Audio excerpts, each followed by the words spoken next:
जय हिंद दोस्तों। आज हम वीडियो में आपके लिए लेके आए हैं पॉलिटी में भाग एक पढ़ा चुके हैं हम। याद करो, भाग एक में भारत राज्यों का संघ है। इसमें अनुच्छेद 1 से 4। अनुच्छेद 1 में कहा गया है कि भारत राज्यों का यूनियन है, यूनियन यानी भारत राज्यों का संघ है। अनुच्छेद 2 में कहा गया है देश की सीमा का फेरबदल, देश की सीमा का फेरबदल कर सकती है। अनुच्छेद 3 में कहा गया है राज्यों की सीमा अन्यथा नाम चेंज कर सकती है संसद। और अनुच्छेद 4 में कहा गया है जब 2 और 3 प्रयोग में हो तो राष्ट्रपति हस्तक्षेप नहीं करेंगे। अब आ जाते हैं भाग दो में है, आपको दिख रहा होगा भाग दो में अनुच्छेद 5 से 11। अनुच्छेद 5 से 11 इस भाग 2 में है नागरिकता यानी सिटीजनशिप। नागरिकता समझते हैं, नागरिकता होती क्या है। नागरिकता कोई भी देश अपने मूल निवासियों को कुछ विशेष अधिकार देता है। इन अधिकारों को ही नागरिकता कहा जाता है।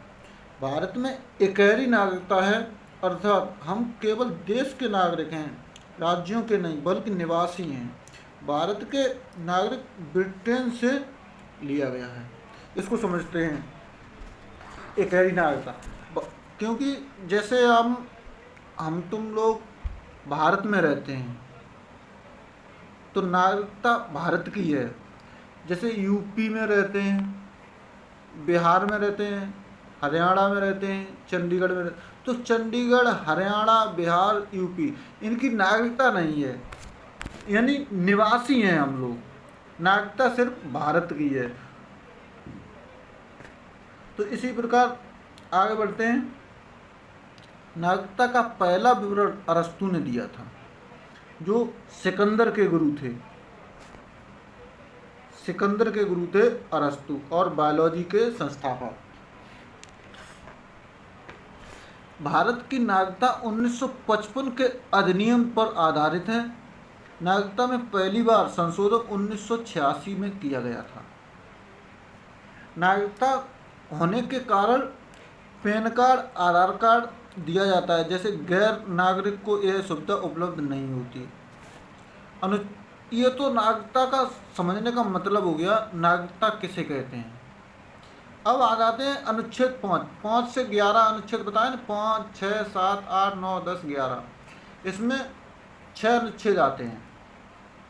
अनुच्छेद 5 पे आते हैं। अनुच्छेद 5 कहता है संविधान प्रारंभ में दी गई नागरिकता, अर्थात जब संविधान बना तो उन सभी लोगों को नागरिकता दी गई जो उस समय भारत के अंदर थे।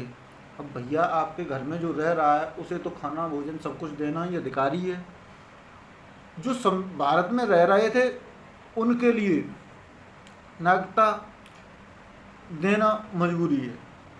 और अनुच्छेद 4 अनुच्छेद 6 कह रहा है पाकिस्तान से भारत में आए लोगों को नागरिकता, किंतु यदि वह संविधान बनने के बाद तो नागरिकता मिलेगी। 19 जुलाई 1948 परमिट रूल के तहत संविधान बनने से पहले आ गए हो तब तो नागरिकता देंगे। अनुच्छेद 7 कहता है स्वतंत्रता के बाद भारत से पाकिस्तान चले गए ऐसे व्यक्ति जो संविधान बनने से पहले लौट आए। जैसे किसी को लगा स्वतंत्रता 1947 में आज़ाद हो गया, मेरे हिसाब से राजनीतिक तौर पे देखेंगे तो 2014 में आज़ाद हुआ था। मेरे हिसाब से तो 47 में ही आज़ाद हो गया था। तो जब आज़ाद हुआ था तो किसी को लगा कि भारत अच्छा देश है, किसी को लगा नहीं पाकिस्तान अच्छा देश है, तो पाकिस्तान चला गया।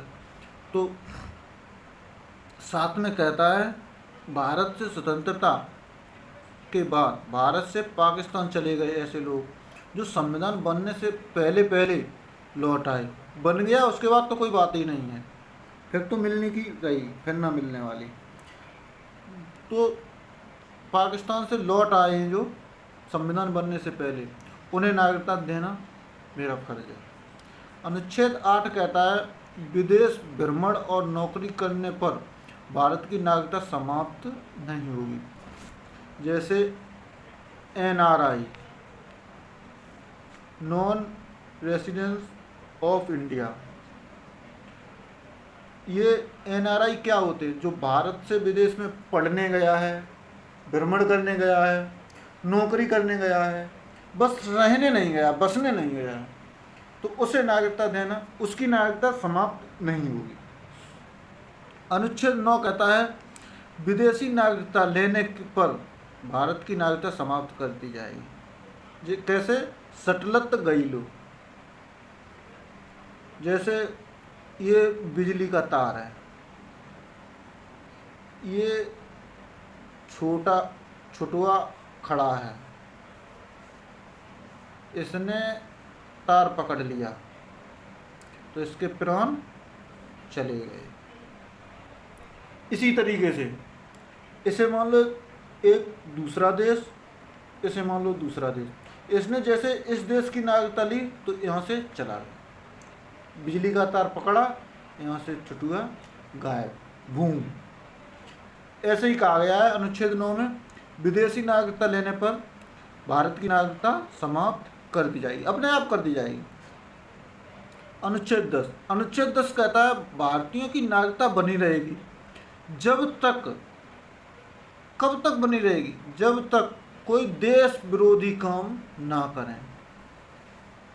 जैसे आपने देश विरोधी काम, आपने आतंकवादियों का साथ दे दिया, देश विरोधी साथ हो गया, आतंकवादी आए अपने घर में छुपा लिया, देश विरोधी काम हो गया। अनुच्छेद 11 कहता है नागरिकता संबंधी कानून संसद बनाती है, यह जिम्मेदारी गृह मंत्रालय को है। किसे है? मोटा भाई, ये जिम्मेदारी किसे है? मोटा भाई को। गृह मंत्री कौन है अपना? अमित शाह।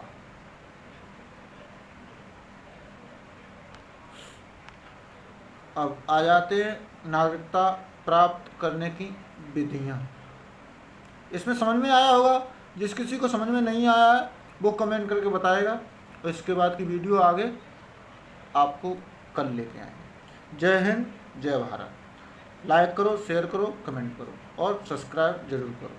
Thank you.